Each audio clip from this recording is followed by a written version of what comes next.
ഞാൻ ആദ്യമായി എനിക്ക് ഈ ആൾത്താരയിൽ വന്നു നിന്ന് സാക്ഷ്യം പറയാൻ അനുവദിച്ച എൻ്റെ ഈശോയ്ക്കും അമ്മ മാതാവിനും കോടാനുകോടി നന്ദി അർപ്പിക്കുന്നു. ഞാൻ ആദ്യമായി ഇവിടെ ഉടമ്പടി എടുത്തത് 2023 ഒക്ടോബർ 17 എൻ്റെ പേര് ആലീസ് എന്നാണ്. ഞാൻ എറണാകുളം ജില്ലയിൽ പിറവം എന്ന സ്ഥലത്ത് നിന്ന് വരുന്നു. ഞാനിവിടെ ഇതിനു മുമ്പ് ഒരു സാക്ഷ്യം പറഞ്ഞിട്ടുണ്ട്. രണ്ടാമത്തെ സാക്ഷ്യമാണ് എൻ്റെ ഇത്. ഞാൻ എൻ്റെ നിയോഗമായി വെച്ചിരുന്ന എൻ്റെ വസ്തുവും വീടും ജപ്തി നടപടി നേരിട്ടുകൊണ്ടിരുന്നപ്പോഴാണ് ഞാനിവിടെ വന്ന് ഉടമ്പടി എടുക്കുന്നത്.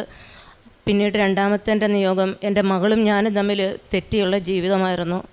മകളും ഞാനുമായിട്ട് കോണ്ടാക്റ്റ് ഇല്ലാതായിട്ട് ഏകദേശം 7 വർഷം കഴിഞ്ഞു. അതിനെ തുടർന്ന് അവളുടെ വിദ്യാഭ്യാസ പഠനത്തിന് വേണ്ടിയാണ് എൻ്റെ വീടും വസ്തുവും ഞാൻ സർവീസ് സഹകരണ ബാങ്കിൽ 2011 പണയം വെച്ച് 4 ലക്ഷം രൂപയോളം 2 പ്രാവശ്യമായിട്ട് എടുത്തിട്ടുണ്ട്. അതിൽ 2015 എൻ്റെ മോള് പഠിത്തം കഴിഞ്ഞിറങ്ങിയെങ്കിലും അവൾ പുറത്തു പോയിട്ട് ലോൺ തിരിച്ചടയ്ക്കാമെന്നുള്ള കരാറിലാണ് ഞങ്ങൾ പണയപ്പെടുത്തിയത്. പക്ഷേ പഠിച്ചെല്ലാം ഇറങ്ങി 17 അവളുടെ പപ്പ മരിച്ചുപോയി. അതിനുശേഷം അവളും ഞാനും മാത്രമാണ്. എനിക്കൊരു മോനുണ്ടായിരുന്നു, ചെറുപ്പത്തിൽ തന്നെ മരിച്ചുപോയി. അപ്പോൾ ഇവളും കൂടെ എന്നെ വിട്ടിട്ട് പോകാൻ കാരണം ഈ പ്രണയവലയത്തിൽപ്പെട്ടപ്പോൾ ഞാൻ അതിനെതിരെ നിന്നു എന്നുള്ളതാണ്.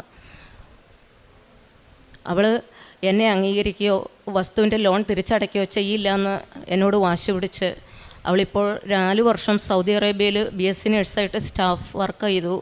അതിനുശേഷം ഇപ്പോൾ 2 വർഷമായിട്ട് UK പോയി. പക്ഷേ ഈ പയ്യനും കുടുംബക്കാരുമായിട്ട് മാത്രമേ ഇവർക്ക് കണക്ഷനുള്ളൂ. ഞാനോ എൻ്റെ ബന്ധുക്കളായിട്ടോ പെടബന്ധുക്കളായിട്ടോ യാതൊരു ബന്ധവുമില്ല. അങ്ങനെ 7 വർഷം പിന്നിട്ട് കഴിഞ്ഞ് ഞാനിവിടെ വന്ന് ഉടമ്പടി എടുത്തു. ആദ്യത്തെ ഉടമ്പടിയിൽ എനിക്ക് എൻ്റെ കാശുരൂപം നഷ്ടപ്പെട്ടു പോയതുകൊണ്ട് 9/3/2024 ഞാൻ രണ്ടാമതൊരു ഉടമ്പടി പുതുക്കിയെടുത്തു. ഡിസംബർ 19 എനിക്ക് ജപ്തി നോട്ടീസ് ബാങ്കുകാർ കൊണ്ട് എൻ്റെ വീട്ടിൽ പതിക്കുകയും അതേ തുടർന്ന് ഞാനിവിടെ വന്ന് അച്ഛനെ കാണാൻ എനിക്ക് ദൈവാനുഗ്രഹം ഉണ്ടായി. ഇവിടെ വന്ന് ഞാൻ അച്ഛനെ കണ്ട് പ്രാർത്ഥിച്ചു. അച്ഛൻ എനിക്കൊരു കാശുരൂപം തന്നു. അത് കൊണ്ടുപോയി ഞാൻ എൻ്റെ വീടിൻ്റെ മുറ്റത്ത് കുഴിച്ചിട്ട് വിശ്വാസ പ്രമാണം ചൊല്ലി നിരന്തരം പ്രാർത്ഥിച്ചുകൊണ്ടിരുന്നു. ഉപ്പ്, വെഞ്ചരിച്ച മണ്ണ് ഇതെല്ലാം കൊണ്ടുപോയി ഞാൻ എൻ്റെ വസ്തുവിൽ ചുറ്റും ഇട്ട് വിശ്വാസ പ്രമാണം ചൊല്ലി. അതുപോലെ എൻ്റെ എല്ലാ ദിവസവും ഞാൻ അരമണിക്കൂർ ബൈബിൾ വായിക്കുകയും അതുപോലെ ദൈവത്തോട് നിരന്തരം പ്രാർത്ഥിച്ചുകൊണ്ട് ഇരിക്കുകയും ചെയ്തുകൊണ്ടിരുന്നു. അതിനെ തുടർന്ന് ഇവർ 30-ാം തീയതിക്കുള്ളിൽ ലോൺ തിരിച്ചടച്ചില്ല എങ്കിൽ 31-ാം തീയതി എൻ്റെ വസ്തു പരസ്യമായിട്ട് ലേലം ചെയ്യുമെന്ന് അവർ ലേലപരസ്യം ചെയ്തു പത്രത്തിൽ. അന്ന് ആ ബാങ്കിൽ 45 പേരുടെ ലിസ്റ്റായിരുന്നു ഉണ്ടായിരുന്നത്. പക്ഷേ ഞാനിവിടെ ഉടമ്പടിയിലിടുന്ന സമയത്ത് അമ്മയോട് ചോദിച്ചു, എല്ലാവർക്കും നിയമസഭയിലും കണ്ടൊരു ബില്ലിറക്കി, അപ്പോൾ എല്ലാവർക്കും ആനുകൂല്യം ഒരുപോലെയല്ലേ, എനിക്കും അതുപോലെയല്ലേ തരുന്നത്, ഞാൻ എന്താണ് വ്യത്യസ്ത എന്ന് അമ്മയോട് ചോദിച്ചപ്പോൾ പിറ്റേ ദിവസം ഞാൻ അറിയാനിടയായി ഈ 45 പേരുടെ പേരിലും 44 പേരും തള്ളിക്കളഞ്ഞ് എൻ്റെ ഒരാക്കടെ മാത്രം വസ്തു ലേലം ചെയ്തു എന്ന്. അപ്പം തന്നെ എനിക്ക് മനസ്സിലായി അമ്മ തന്നെയാണ് ഇതിൽ ലേലം ചെയ്യാൻ ചെന്നിരുന്നതെന്ന്. പക്ഷേ അതേ തുടർന്ന് ലേലം ചെയ്തതല്ലാതെ എൻ്റെ വസ്തുവിൽ നിന്ന് എന്നെ ഇറക്കി വിടാനോ ബാങ്കുകാർ പിന്നെ വന്ന് ഒരു തരത്തിലും എന്നെ ശല്യം ചെയ്യാനോ അമ്മ ഇടവരുത്തിയിട്ടില്ല എന്നുള്ളതിന് അതാണ് എൻ്റെ ഏറ്റവും വലിയ സാക്ഷ്യം. അതേ തുടർന്ന് 7 വർഷമായിട്ട് മിണ്ടാതിരുന്ന എൻ്റെ മകൾ പിന്നീട് എൻ്റെ സഹോദരങ്ങൾ വിളിക്കാനും സംസാരിക്കാനും ഇടവന്നിട്ടുണ്ട്. എന്നെ ഡയറക്റ്റ് വിളിക്കട്ടെ എന്ന് വിചാരിച്ചാണ് ഞാനിവിടെ സാക്ഷ്യം പറയാൻ വൈകിപ്പോയത്. അതിനെ ഓർത്ത് ഇപ്പോൾ അച്ഛൻ പല ധ്യാനത്തിലും പറയേണ്ടായി, നിങ്ങൾക്കെല്ലാം കിട്ടട്ടെ എന്ന് ഓർത്ത് നിങ്ങൾ ധ്യാനത്തിൽ സാക്ഷ്യം പറയാൻ വൈകരുതെന്ന്. അങ്ങനെ കേട്ടപ്പോൾ പിന്നെ ആയപ്പോൾ എനിക്ക് തോന്നി എന്നോട് തന്നെയാണോ അച്ഛൻ ഇത് പറയുന്നതെന്ന്. അതോർത്തിട്ട് എന്നാൽ രണ്ടാമത് ഇവിടെ സാക്ഷ്യം എഴുതി കൊടുത്തിട്ട് പോയിട്ടും പിന്നെ എനിക്ക് മനസ്സമാധാനം ഇല്ലാഞ്ഞിട്ട് ഞാൻ ഇവിടെ വന്ന് വീണ്ടും പറയാൻ തയ്യാറായത്. ഇതിന് 2 സാക്ഷ്യങ്ങൾ അങ്ങനെ എൻ്റെ ഉടമ്പടി സാക്ഷ്യ നിയോഗങ്ങളാണ്. നാളെ എനിക്ക് എൻ്റെ മോളെയും കൂട്ടി ഇവിടെ വന്ന് സാക്ഷ്യം പറയാൻ അമ്മ എന്നെ അനുവദിക്കും എന്ന് ഞാൻ പൂർണ്ണമായിട്ടും വിശ്വസിക്കുന്നു. എൻ്റെ ആധാരം അമ്മയെ കൊണ്ട് കാണിച്ച് മകളെയും കൊണ്ടേ കാണിച്ച് ഉടമ്പടിയിലാക്കണമെന്നാണ് എൻ്റെ ആഗ്രഹം. അതെൻ്റെ അമ്മയോട് ഞാൻ നിരന്തരം പ്രാർത്ഥിച്ചുകൊണ്ടിരിക്കുന്നു. ഞാൻ കാരുണ്യ പ്രവൃത്തിയായിട്ടും അതുപോലെ എൻ്റെ ആത്മീയ ജീവിതമായിട്ടൊക്കെ ഒരുപാട് മാറി. കാരണം ഞാൻ ഏതാണ്ട് ഒരു 17-18 ഞാനിവിടെ വരേണ്ട ആളായിരുന്നു. പക്ഷെ ഞാൻ വന്നപ്പോൾ വൈകിപ്പോയി. 2023 വരെ ഞാൻ നീണ്ടു നിന്നു വരാതെ. പക്ഷെ അമ്മ എന്തായാലും എന്നെ കൊണ്ടുവരും.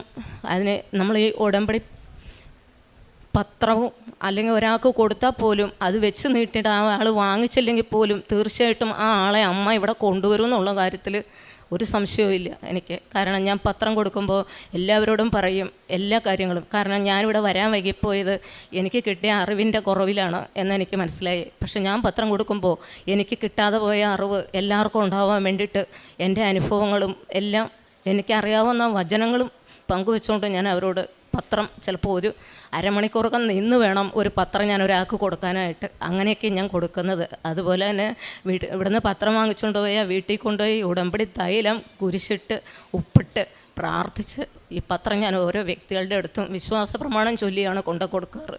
കാരണം ഇവിടുന്ന് കൊടുക്കുമ്പോൾ പലരിൽ നിന്നും കുറേ അനുഭവങ്ങൾ എനിക്കുണ്ടായിട്ടുണ്ട്. അത് ഒന്ന്, പത്രം കൊടുക്കുമ്പോൾ എന്നോടൊരു വ്യക്തി കൃപാസനത്തിൻ്റെ ബാക്ക് വശത്ത് താമസിക്കുന്നതാണ്, 2 സെക്യൂരിറ്റിമാർ ചേട്ടന്മാരാണ്. അവരെന്നോട് ചോദിച്ചു, എന്തിനാണ് കൃപാസനത്തിൽ ഉടമ്പടി എടുക്കുമ്പോൾ ഈ പത്രം നിങ്ങൾ കൊടുക്കണമെന്ന് ഇത്ര നിർബന്ധം പിടിക്കണമെന്ന്. അപ്പം ഞാൻ പറഞ്ഞു, ചേട്ടാ നിങ്ങൾക്ക് കൃപാസനത്തിൻ്റെ ബാക്ക് വശത്തല്ലേ താമസിക്കുന്നത്, നിങ്ങളൊരു ദിവസം ഫ്രണ്ട് വശത്തോടെ കയറി വന്ന അമ്മേനൊന്നും കണ്ട് ചോദിച്ചു നോക്ക് എന്തിനാണ് ഈ പത്രം കൊടുക്കണേന്ന്. ഞാൻ പറഞ്ഞു, എനിക്ക് ഈ പത്രം കൊടുക്കുന്നതിൽ ഒരു വലിയ സന്തോഷമുള്ള ഒരു കാര്യമാണ്. എൻ്റെ ദൈവത്തിൻ്റെ രാജ്യം പ്രസംഗിക്കാൻ നിങ്ങളുടെ അടുത്ത് ഒത്തിരി സമയം നിൽക്കാൻ എനിക്ക് കഴിയില്ല. അപ്പം നിങ്ങളിത് വായിക്കുകയാണെങ്കിൽ ഒത്തിരി കാര്യങ്ങൾ നിങ്ങൾ മനസ്സിലാക്കും. അത് എൻ്റെ ഈ ഒരു പത്രം തരലിലൂടെ നടക്കുമല്ലോ എന്നുള്ളത് മാത്രം. ഈ പത്രം കൊടുക്കുന്നത് ദൈവത്തെ നിങ്ങളെ അറിയിക്കാനും അറിയാൻ പാടില്ലാത്തവരെ അറിയിക്കാനും അറിഞ്ഞവരെ ആഴപ്പെടുത്താനും വേണ്ടിയാണ്. ഇതിൽ എഴുതിയിട്ടുള്ളതെല്ലാം ദൈവവചനങ്ങളാണ്. ഇത് ഞാൻ കഴിഞ്ഞ ആലപ്പുഴ ബസ് സ്റ്റാൻഡിലൂടെ ഞാൻ പത്രം കൊടുത്തിട്ട് തിരിച്ചു പോരുമ്പോൾ ഒരു ഷീറ്റ് പത്രം, കൃപാസന പത്രം ചവിട്ടി തേച്ച് മണ്ണിലിട്ടിരിക്കുന്നത് എനിക്കിത് കണ്ടപ്പോൾ വിഷമം തോന്നി. ഞാനിതെടുത്ത് കയ്യിൽ വെച്ചു. ആ ചേട്ടന്മാരുടെ അടുത്ത് വന്ന് ചേട്ടന്മാർ സംസാരിച്ചപ്പോൾ എനിക്ക് പെട്ടെന്ന് മനസ്സിൽ തോന്നി, ഈ പത്രം അവരെ എടുത്ത് കാണിക്കണം. നിങ്ങൾ ഓരോരുത്തരും പത്രം വാങ്ങിച്ചിട്ട് വായിക്കാൻ കഴിയില്ലെങ്കിൽ അത് വാങ്ങിക്കരുത്. അത് വളരെ ഭക്തിയോടെ വായിക്കേണ്ടതും കൈകാര്യം ചെയ്യേണ്ടതുമായ ദൈവവചനമാണ് അതിനകത്തുള്ളത് എന്ന് ഞാൻ അവരോട് പറഞ്ഞു.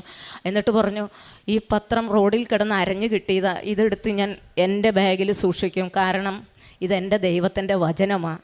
എൻ്റെ ദൈവം വചനമായിട്ട് എൻ്റെ അടുത്തിരിക്കുന്നുണ്ടെങ്കിൽ അത് മണ്ണിൽ കിടന്ന് അരഞ്ഞാൽ അതെനിക്ക് കണ്ടാൽ സഹിക്കാൻ പറ്റില്ല.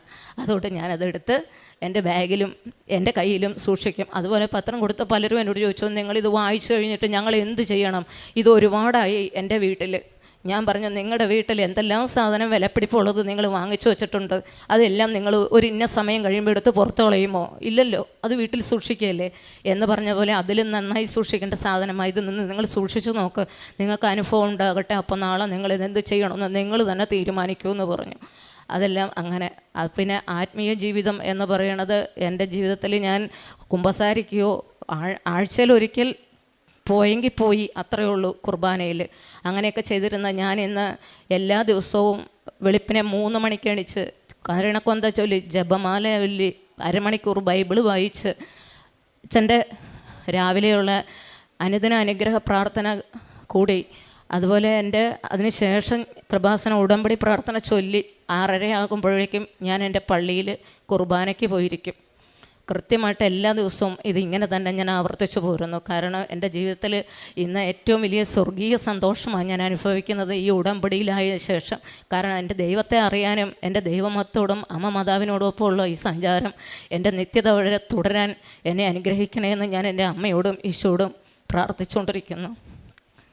അതുപോലെ എൻ്റെ ഉടമ്പടി നേർച്ച വസ്തുക്കൾ ഉപയോഗിച്ച് പലയിടത്തും രോഗങ്ങൾ, എനിക്ക് തന്നെ രോഗസൗഖ്യം വന്നിട്ടുണ്ട്. എൻ്റെ കാലിൽ 2 വർഷമായിട്ടുണ്ടായിരുന്ന ചൊറിഞ്ഞു പൊട്ടിത്തടിച്ച് ഉണ്ടാകുന്ന അലർജി, അത് ഈ ഉടമ്പടി തൈലവും ഉപ്പും തേനും മാത്രം ഉപയോഗിച്ച് അത് മാറി. അതുപോലെ തന്നെ രോഗസൗഖ്യങ്ങളായിട്ട് പത്രപ്രവർത്തനത്തിന് പോകുമ്പോഴൊക്കെ ഞാൻ രോഗി സന്ദർശനത്തിനൊക്കെ പോകുമ്പോൾ എല്ലാവർക്കും ഈ ഉടമ്പടി തൈലം ഉപയോഗിച്ച് സ്ലീബ ഇട്ട് പ്രാർത്ഥിച്ച് വിശ്വാസ പ്രമാണമൊക്കെ ചൊല്ലി കാശ് രൂപമൊക്കെ വെച്ച് ചെയ്യാറുണ്ട്. അങ്ങനെ പലയിടത്തും എനിക്ക് അനുഭവം ഉണ്ടായിട്ടുണ്ട്. ഓൾറെഡി ഞാൻ എറണാകുളം ജനറൽ ആശുപത്രിയിൽ ക്യാൻസർ പേഷ്യൻസിൻ്റെ വാർഡിൽ പോകാനായിട്ട് ചെന്നപ്പോൾ അന്ന് എനിക്ക് അവരെ എന്തോ പ്രശ്നം കൊണ്ട് കയറിപ്പാൻ സാധിച്ചില്ല. ശേഷം ഞാൻ പുറത്ത് ഇത് പത്രം, അതുപോലെ കാശ് രൂപം, ഇവിടുന്ന് കിട്ടുന്ന പ്രാർത്ഥനാ പുസ്തകം, അതുപോലെ ജപമാല, ബൈബിള്, ഇതെല്ലാം വാങ്ങിച്ച് ഉപ്പ്, ഇതെല്ലാം വാങ്ങിച്ച് ഞാൻ പോകുമ്പോൾ പത്രം കൊടുക്കുന്നതിൻ്റെ കൂട്ടത്തിൽ ഇതെല്ലാം ഞാൻ കൊടുക്കാറുണ്ട്. അതുപോലെ ഒത്തിരി വിഷമിച്ചിരിക്കുന്ന ആൾക്കാരെ കാണുമ്പോൾ അവർക്ക് വേണ്ടി ഞാൻ പ്രാർത്ഥിക്കാറുണ്ട്. പ്രാർത്ഥിക്കുമ്പോൾ അതുപോലെ ഒരു ദിവസം ഇതുപോലെ എറണാകുളം ജില്ലാ ആസ്പത്രി വെച്ച് ഞാൻ പ്രാർത്ഥിച്ചു കഴിഞ്ഞപ്പോൾ അവർ ഔട്ട് പേഷ്യൻ്റ് വിഭാഗമായിരുന്നു. വന്ന് ഡോക്ടറെ കാണാൻ വന്ന ഒരു പയ്യൻ ഒരു 10-20 വയസ്സുണ്ടാവും. പക്ഷേ അതിന് ഭയങ്കരമായിട്ട് മേലുവേദനയാണെന്നാണ് പറഞ്ഞത്. എന്താണ് രോഗമെന്ന് അവർക്ക് അറിയില്ലെന്ന് പറഞ്ഞു. അപ്പം ഞാനിത് എൻ്റെ കയ്യിൽ ഒരു പത്രം മാത്രമേ ബാക്കിയുള്ളൂ. അപ്പം ഞാനിത് കൊടുത്തിട്ട് പറഞ്ഞു. അപ്പം എൻ്റെ കൂട്ടത്തിൽ 2-3 പേര് ഒന്നിച്ചാണ് ഞങ്ങൾ അവിടെ എല്ലായിടത്തും പോകുന്നത്. അപ്പം അവരുടെ കയ്യിലിരുന്ന കാശുരൂപമൊക്കെ വാങ്ങിച്ച് ഞാൻ ഇവർക്ക് കൊടുത്തിട്ട് ഇവർക്ക് സാമ്പത്തിക ബുദ്ധിമുട്ട് കാരണം ഇവിടെ വരാൻ കഴിയുന്നില്ല എന്നാണ് പറഞ്ഞത്.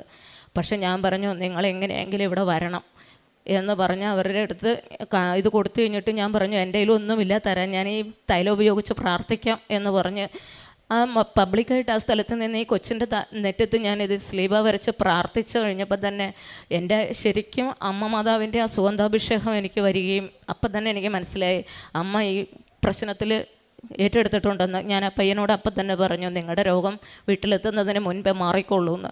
കുറച്ച് സമയം കഴിഞ്ഞ് ഞങ്ങൾ അവിടെ നിന്ന് പോരാനതിന് മുന്നേ തന്നെ ഇവർ പുറത്ത് കോമ്പൗണ്ടിന് പുറത്ത് പോയി ഇവർ തിരിച്ച് ഓടി എൻ്റെ അടുത്ത് വന്നിട്ട് കുറച്ച് കാശ് എടുത്താൽ എൻ്റെ അമ്മ എൻ്റെ കയ്യിൽ വെച്ച് തരുമോ. അപ്പം ഞാൻ ചോദിച്ചു നിങ്ങൾ എന്തിനാ എനിക്ക് കാശ് തരണേ, ഞാൻ കാശിന് നിങ്ങൾക്കൊന്നും തന്നില്ലല്ലോ എന്ന് പറഞ്ഞു. പക്ഷേ അവരെന്നോട് പറഞ്ഞു ആൻറ്റി പ്രാർത്ഥിച്ച എൻ്റെ മോൻ ഇപ്പോൾ പറഞ്ഞു എൻ്റെ മോൻ്റെ രോഗം മേലുവേദനയെല്ലാം കംപ്ലീറ്റ് മാറിയെന്നാണ് പറഞ്ഞതെന്ന് പറഞ്ഞു. ഞാൻ പറഞ്ഞു അതിനകത്ത് എനിക്ക് യാതൊരു റോളുമില്ല, അത് ദൈവത്തിനും അമ്മയ്ക്കും നിങ്ങൾ വിട്ടുകൊടുക്കണം. കാരണം നിങ്ങൾ പോകുന്ന വഴി ഏതെങ്കിലും പള്ളിയിൽ ഈ പൈസ ഇട്ടിട്ട് പ്രാർത്ഥിച്ചാൽ മതി.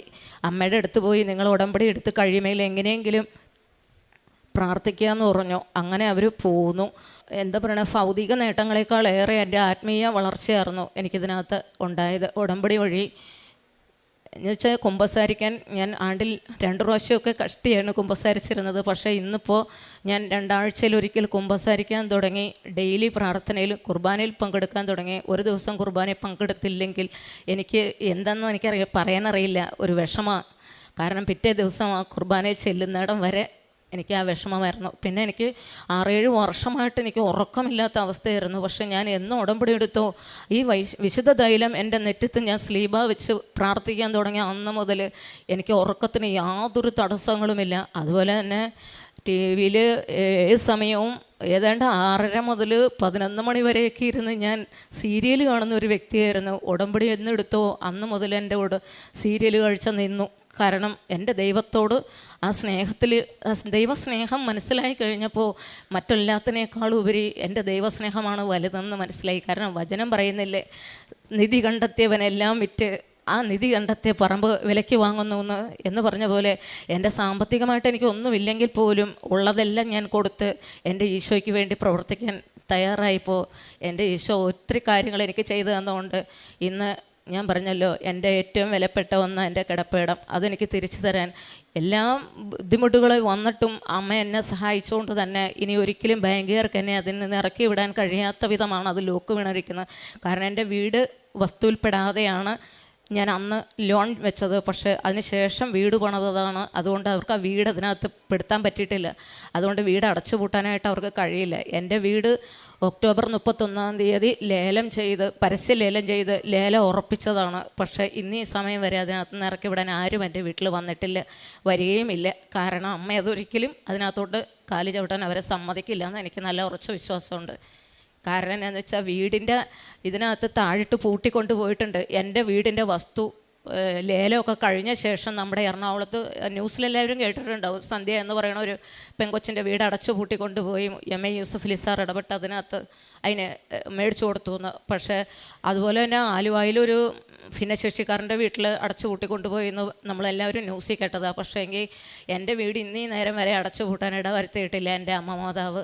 കാരണം അമ്മ അതിൻ്റെ ഫ്രണ്ടിൽ നിൽക്കുന്നത് ഞാൻ എപ്പോഴും കാണാറുണ്ട്. കാരണം ഞാൻ ഇവിടെയാണ് താമസിക്കുന്നതെങ്കിൽ പോലും അവിടെ എൻ്റെ മുറ്റത്ത് ഞാൻ എൻ്റെ മനസ്സിൽ കാണുന്നത് എൻ്റെ അമ്മയാണ് അതിൻ്റെ മുമ്പിൽ നിൽക്കുന്നതായിട്ടാണ്. അതുകൊണ്ട് തന്നെ ഒരിക്കലും അത് നടക്കില്ല എന്ന് ഞാൻ തീർത്ത് വിശ്വസിക്കുന്നു. ഇനി അടുത്ത ഉടമ്പടി വെക്കുന്നതിന് മുൻപ് തന്നെ എൻ്റെ മോളെയും ആധാരവുമായിട്ട് എനിക്കിവിടെ വരാൻ സാധിക്കും എന്ന് ഞാൻ ഉറച്ചു വിശ്വസിച്ചുകൊണ്ട് അമ്മയ്ക്ക് തിരിച്ചു കൊടുക്കുന്നു എല്ലാം. ഇത്രയും പറഞ്ഞ് ഇത്രയും അനുഗ്രഹിച്ച എൻ്റെ അമ്മ മാതാവിനും ഈശോയ്ക്കും കോടാനുകോടി നന്ദി അർപ്പിക്കുന്നു. കാരുണ്യ പ്രവൃത്തിയിൽ ചെയ്യുമ്പോൾ ഞാൻ വീട്ടിൽ തന്നെത്താനെ പൊതിച്ചോറുണ്ടാക്കി എല്ലാവർക്കും ഉപ്പിട്ട് തൈലം ഒക്കെ ഒഴിച്ച് പ്രാർത്ഥിച്ച് ഹോസ്പിറ്റലുകളിലും അതുപോലെ വഴിവരാന്തകളിലൊക്കെ കൊണ്ട് കൊടുക്കും. അതുപോലെ തന്നെ വൃദ്ധസദനത്തിൽ, ഇവിടെ ആലപ്പുഴയുടെ മുനിസിപ്പാലിറ്റിയുടെ ഒരു വൃദ്ധസദനത്തിൽ 35 പേരുണ്ട്. അവർക്ക് ഞാൻ തന്നെത്താനെ ഫുഡുണ്ടാക്കി, നല്ല വിശിഷ്ടമായ ഫുഡുകൾ തന്നെ ഉണ്ടാക്കി ഞാൻ അവർക്ക് ഒരു ദിവസം വിളമ്പി കൊടുത്തു. അവിടെ 10-13 അമ്മച്ചിമാരുണ്ട്. അവർക്കുള്ള ഡ്രസ്സെല്ലാം വാങ്ങിച്ചു കൊണ്ടുപോയി കൊടുത്തു. അതുപോലെ ഞാനിവിടുന്ന് മൂവാറ്റുപുഴയ്ക്ക് പോവും, അവിടെ കൊണ്ടുപോയി അവർക്ക് അവിടുത്തെ ജനറൽ ആസ്പത്രിയിൽ പോവും, രോഗികളെ കാണും, എന്നെക്കൊണ്ട് കഴിയുന്ന വിധത്തിൽ സാമ്പത്തികമായ സഹായം കൊടുക്കും. പ്രാർത്ഥന, ഉപ്പ്, ഉടമ്പടി, കാശുരൂപ ഇതെല്ലാം കൊടുക്കും. പൊതിച്ചോറ് കൊണ്ടുപോയി കൊടുക്കും. അതുപോലെ വേറൊരു വൃദ്ധസദനത്തിൽ പോയി അവർക്ക് വേണ്ടതായ ഡ്രസ്സ്, അവർക്ക് ആവശ്യമായ ക്രിസ്മസിന് കേക്ക് എന്ന് വേണ്ട ഇതെല്ലാം വാങ്ങിച്ചു കൊണ്ടുപോയി ഞാൻ അവരുടെ അടുത്ത് അവരോടുകൂടെയായിരുന്നു എൻ്റെ ഈ പ്രാവശ്യത്തെ ക്രിസ്മസ് ആഘോഷം. ഇത്രയും പറഞ്ഞ് ഞാൻ എൻ്റെ സാക്ഷി അവസാനിപ്പിക്കുന്നു. കർത്താവ് അരുളി